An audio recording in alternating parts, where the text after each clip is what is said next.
क्या खला में एलियन सिविलाइजेशन को अपनी मौजूदगी का बताना, आए दिन खला में सिग्नल भेजना कि अगर कोई कहीं आबाद है तो हमसे रब्ता कर सके, या स्पेस मिशन में अपनी मौजूदगी के होने के सबूत देना और इसके साथ साथ ज़मीन के नक्शे भेजना कि ये किस मकाम पर है, क्या ये सही है।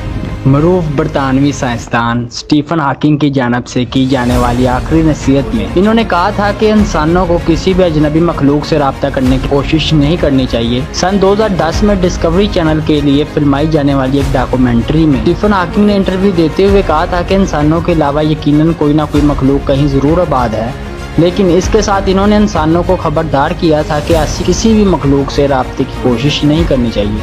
स्टीफन हॉकिंग का मौक़िफ़ था कि ऐसी मखलूक बनी नौए इंसान की तबाही का बाइस बन सकती है। इनका कहना था कि ऐसी मखलूक इंसानों से चालाक हो सकती है और मुमकिन है वो ज़मीन पर आकर हमारे वसाइल छीन कर ले जाए। स्टीफन हॉकिंग के ही मुताबिक अगर कोई ऐसी मखलूक ज़मीन पर आती है तो इंसानों के साथ वही होगा जो कोलंबस के अमेरिका दरियाफ्त करने के बाद वहाँ की मकामी आबादी के साथ हुआ था, जो यकीनन अच्छा नहीं था। प्रोफेसर स्टीफन हॉकिंग का मौक़िफ़ था कि अजनबी मखलूक के साथ राब्तों की कोशिश के बजाय इंसानों को इनसे दूर रहने की हर मुमकिन कोशिश करनी चाहिए।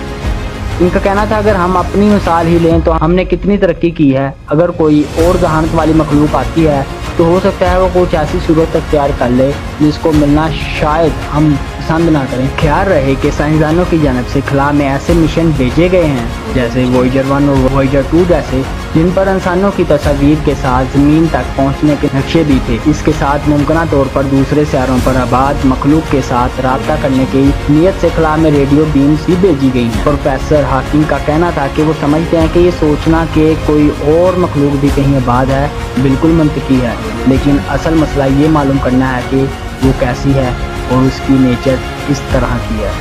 तो दोस्तों, कैसी लगी आपको आज की वीडियो? उम्मीद है कि पसंद ज़रूर आई होगी।